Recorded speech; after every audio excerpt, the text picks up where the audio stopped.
আসসালামু আলাইকুম কলিজার টুকরা প্রাণপ্রিয় ভাইয়েরা, আজকের কথাগুলো ইম্পর্টেন্ট। প্লিজ ভিডিওটা উপর দিকে না টান দিয়ে সবাই দেখে যাবেন লং ভিডিওটা, যে কারণে খানা নিয়ে ভিডিওটা করা। এই ভাতটা আমি অনেক সম্মান করি, কারণ কিসের জন্য এই ভাত কটা খাওয়ার সামর্থ্য থাকলে এই প্রবাসে এসে, যাকে আরবিতে বলে খাদ্দামা, বাংলায় বলে কাজের মেয়ে, কাজ করতাম না, মানুষের কথা শুনতাম না, সকাল 6টা বাজে উঠে রাত 3টা 4টা পর্যন্ত কাজ করি। এমনও প্রবাসী মেয়ে আছে খানা পায় না, তাদের খানা শেষ হলে আইটে খাবারগুলো কাজের মেরে দেয়। এই হিসেবে আলহামদুলিল্লাহ আমি ভালো আছি। আমার ম্যাডাম সবসময় পরিষ্কার খাবার দেয়। সারাদিন পরে কাজ শেষ করে এখন সৌদি আরবে 7টা বাজে খানা খাইতে আসি, ঠিক আছে? কারণ ওদের খানার কোনো শেষ নেই, যেদিনকে রান্না করবো সেদিনকে খুব, যেদিনকে করবো না সেদিনকে ওরকমই। তো আমার মতো হাজারো লাখো প্রবাসী বোন এই সন্তানদের জন্য, ভবিষ্যতের জন্য প্রবাসী পড়েছে এক ফুট ভাতের জন্য, শুধু একটু প্লাপনটা প্রতিষ্ঠান করার জন্য, যে দায়িত্ব থাকে একটা পুরুষের।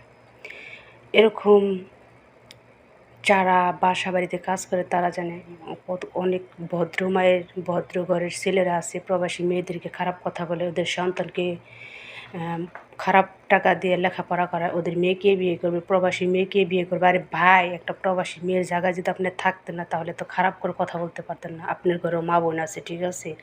প্রবাসী প্রত্যেকটা মেয়ে খারাপ হয় না। খারাপ কাজ যদি করতো প্রবাসী মেয়েরা, তাহলে বাংলাদেশেই করতো। বাংলাদেশে কি খারাপ কাজ করার জায়গা নাই? অবশ্যই আছে, ঠিক আছে? বাংলাদেশ খারাপ কাজ করলো, সারাদিন খারাপ কাজ করলো, রাতে এলে সন্তান নিয়ে, ফ্যামিলি নিয়ে থাকতো। এরকম আমার মতো হাজারো প্রবাসী ভাই আছে, দীর্ঘ বছরের প্রবাসী পড়ে রয়েছে, ঠিক আছে, ফ্যামিলির জন্য। তো আমি প্রবাসীদের ফ্যামিলির কাছে হাতে পায়ে ধরে একটা কথাই বলবো, আপনারা প্রবাসীদের টাকাটা অপচয় করবেন না প্লিজ। এই প্রবাসী যে কতটা কষ্ট করে পরিশ্রম করে কাজ করে, মানে প্রবাসী একটা ছেলে, প্রবাসী একটা মেয়ে, একমাত্র একটা প্রবাসী ছাড়া কেউ বোঝে না। অবশ্যই আমিও বুঝতাম না, আমি যে আজকে প্রবাসে না আসতাম, ঠিক আছে?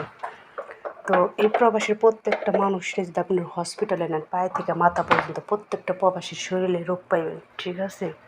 তারপরে প্রবাসীরা খাইতেছে ভালো, থাকতেছে ভালো, হাসি খুশি, সারাদিন যেমন তেমন। কিন্তু বুকের মধ্যে একটা যন্ত্রণা রয়েছে, জানেন, তাদের প্রিয় মানুষগুলো পাশে নেই। তো আপনাদের একটা কথাই বলবো, প্রবাসীর টাকা ভাঙতে গেলে একটু হিসাব করে ভাঙবেন। থাক আপনার ভাই, থাক আপনার হাজব্যান্ড, থাক আপনার বাবা, থাক আপনার বোন, আপনার ফ্যামিলি যেই প্রবাসে থাকুক, টাকার একটু হিসাব করে ভাঙবেন। কারণ একটা মানুষ সারা জীবন প্রবাস করেন, এই প্রবাসে এমনও মানুষ আছে তাদের আকামা নাই, না খায় রয়েছে, তাদের কতদিন ধরে আকামালে প্রবাসে বাংলাদেশে যেতে পারতেছে না। আপনারা কেন বুঝেন না? তো আসলে একটা প্রবাসী মেয়েকে ছোটো করে একটা কথা বলবেন না। সেদিনকে আমার বাসায় একটা ভাই আসছিল, মুখটা শুকনা। পরে আমি ভাবলাম আমার ম্যাডামকে পানি দেওয়া। পরে বাইরে গেলাম, ভাই আপনি খাইছেন? কয় না আপু, রান্না করছি, খানা খামো, মালিকে ডাক দিছি। এই হলো প্রবাস লাইফ। আমার বাংলাদেশ যদি তোরা, তাহলে বাইরে বলতাম ভাই আপনি বসেন, আগে খায় কাজ করেন। তো দেখেন, টাকার দান্দা ফ্যামিলির জন্য খানা রাইখে মালিকে ফোন দিছে, হ্যাঁ খানা রাইখে কাজ করতে আসছে।